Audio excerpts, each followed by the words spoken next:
Welcome to the VV show. Okay, I've done so many welcomes to the VV show that it's ridiculous, but I'm also testing out the mic because it wasn't working. Anyway, today has been a hot mess, so I had to take a breather and do honestly this video for me because everything's going at a million miles per hour. I've barely eaten. I've only had my blueberry muffin. Baby has been biting me, so I'm overstimulated to say the least. Oh my goodness, I didn't put my ring on. Hold on, I have to. Now I'm all shiny. Okay. Oops. Work is going at a million miles per hour, and I have some family business stuff that's going on. And family and business. Okay, I'm probably gonna do another video on this, but to the task at hand, I am gonna be talking about content creation. And let me move this behind me. Pretend it was never there. So it's stressing me out. We're gonna go into content creation and this channel and all that jazzy stuff. So let's get into it. The VV show was born about, honestly, I would say almost 2 years ago. And like anything that I do and create, the idea just comes to me and I take action. I rarely wait too long to do something. It's just who I am. It's what makes me me. And the VV show was something that I felt like I needed to do because with all of the different career pivots that I've had, from wellness, marketer, business entrepreneur, in the crypto world, blah, blah, blah, blah, I felt that there was not one thing that could encompass everything that I do and my ever evolving life and multi-dimensionality. And that's why the VV show really felt like it was going to be that thing, because I would get in my head about what I would create. Okay, I want to share more about my life, but then I couldn't because it was unraveling crypto. And I love to try things out. I want to be able to learn by literally just doing. And it's also how I am. I've always been that way. And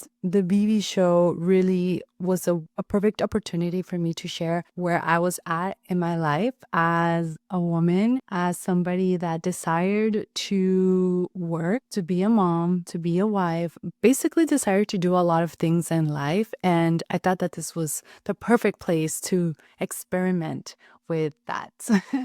And I'm really big on having women share more, be more, and kind of be able to just advocate for ourselves. As someone that I think I do look like, I don't know what I look like seem, but I'm someone that wants to just will her way through life. And I thought that it was going to be a really beautiful way. It's like an art piece of how to maneuver both life and the things that you want to do with work and mom and womanhood in general. So anyway, before I get too into the weeds of it, my experience with like creating content, even the word content creation has become a little cringe for me. And I've tried to really neutralize that. The same thing with like influencers. But in the beginning, creating the content felt very natural. I had like a lot of ideas and basically what I didn't know, I outsourced and hired, which is why I hired Nina and the team, the Universe of Creators, because I knew that there were gaps that I wasn't going to be able to fill.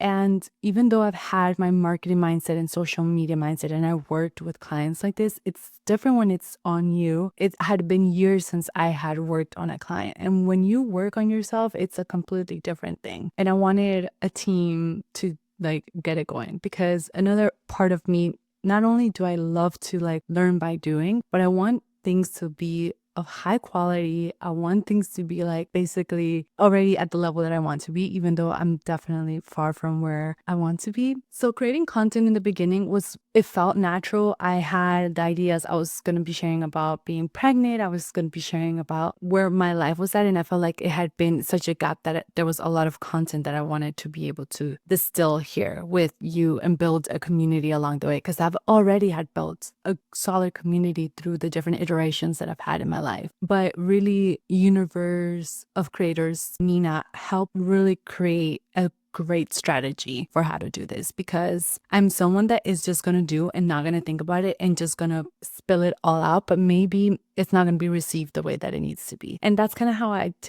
still am. Like, I'm not someone who's going to plan too much. I'm not someone that's going to think about it too much before doing it, because if I do, then I never get it done. And I think one of the biggest obstacles in the content creation is the comparison, like, okay, where you want to be, what you want to do, the budgets, because I'm someone that like wants it all and I want to have like the best of everything, but you can't, because I'm not doing this full time and I have a full-time job and now I have a baby. So, well, back then I was pregnant, so I had a little bit more time, but it was challenging to be able to prioritize and like, okay, where do we start? Like, what's the strategy? Where do we start? Take one step at a time. And I wanted to do absolutely everything. So that was really hard. The other aspect that was really challenging is kind of finding your own voice and finding, like, I knew my why.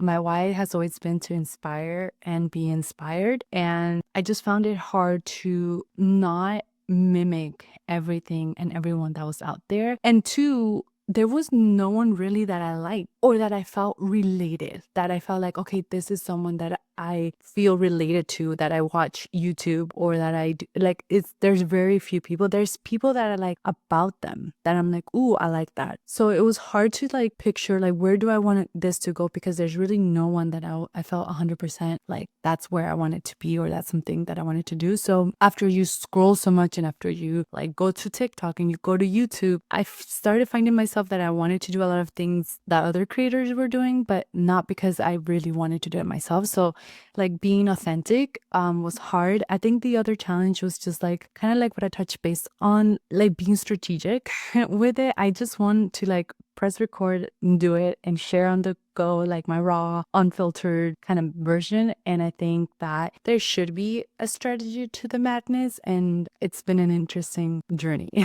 So when it comes to creating the stories or what tools that I use, one, I think having a script is so crucial. I would write out the script when I was in flow, but then that kind of played with me because I wanted to read it off and it didn't come on really natural. But writing the script is really important. Having a team that you can share your thoughts about what you're doing and they can give you feedback, and actually implementing that feedback is really good. Coming up with a plan, I think that once you're in it and you want to do not full time, you just want to create content, you want to have a plan to prioritize what types of content you're going to put out. I think that was something else that I got lost in the sauce. Like, where am I putting content out? What will the content be? And I'm really happy that I was able to kind of like have someone and a team really help me fill in the gaps, because I was just gonna go crazy. I think another part is I'm still deciphering how to do it all. And being consistent is really hard. And I have a hard relationship here, because I do think you need to be consistent to produce results. And unfortunately, because of life, because of everything, I haven't been able to say like every Monday I put this thing out. The way that I typically work as a human, I have a lot of energy and I do a lot of things and I put it out, and then I take a hot minute and I step away. And sometimes that doesn't fit 100% with the current, like with what every marketing person says, or with social media, like you need to be consistent, or with the algorithm, so to speak. So I think that's been a really hard aspect of what I'm doing. And at the same time, a big part of me says, F it. Like, this is the way that I'm going to be creating, and my community are going to kind of come to me in that sense. So I'm just going to create as much content as I can in the very beginning, and then kind of let it go from there. Or not in the beginning, but when I can, and then kind of let it go from there. Maybe not the best, and anyone else watching this that it is more strategic is probably going to be like, but we do what we can. I'm reading here because my handy dandy team has shared some questions.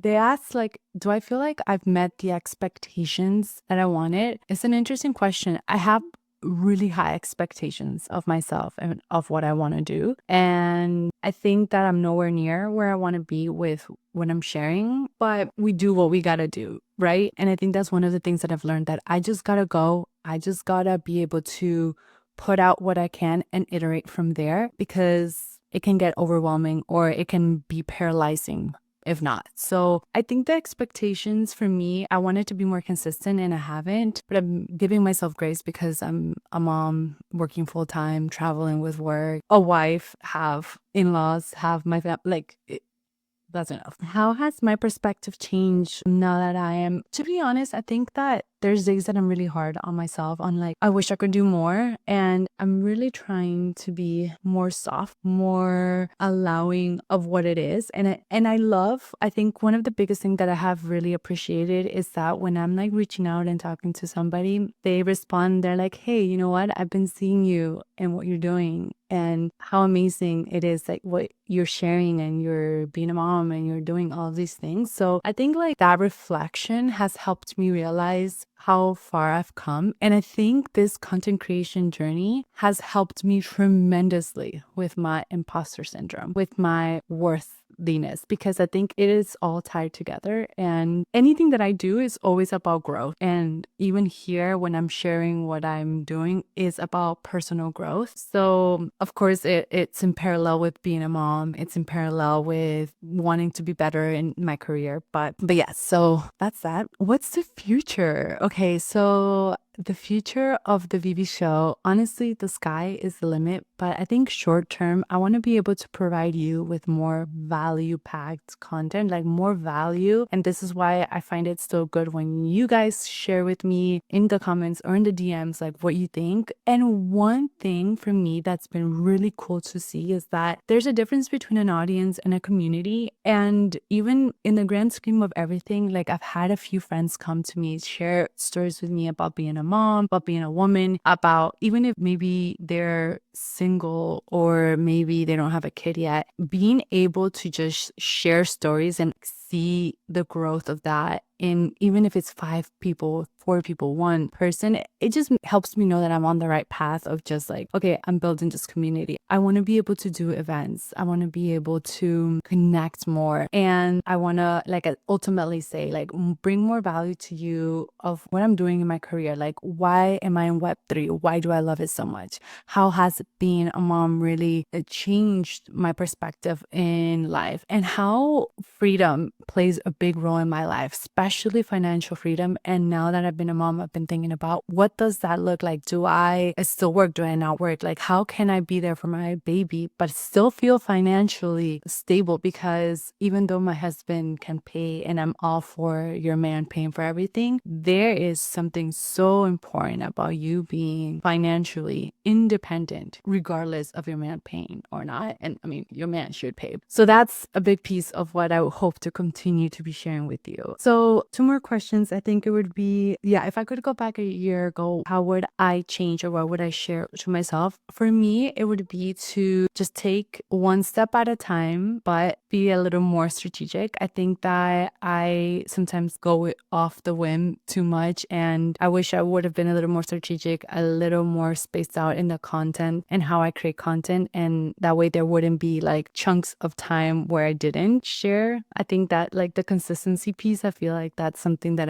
I would love to go back and see like, okay, if I posted every X amount of time, maybe that's silly. It goes totally against what I just shared. So maybe that's not what I really would advise myself. But anyway, if you're someone that wants to create content and wants to share, I say just go for it. Don't think about it too much. And it kind of ties back to this last question. Instead of being consistent, just creating the time, like if it's a job, you create time to go to work and you allocate X amount of time. That's what I would do for myself. Like, okay, Monday or this time is content creation time, yes or yes. You can be flexible, but I would do that. That's my recommendation. In one statement, what does being a content creator mean? I kind of mentioned it in the beginning, but I think what it really means for me is growth of the self, because you learn about you a lot and you learn about like loving yourself differently, how you see yourself on camera, what you think you look like versus what you're actually perceived, taking feedback. So yeah, that's what it means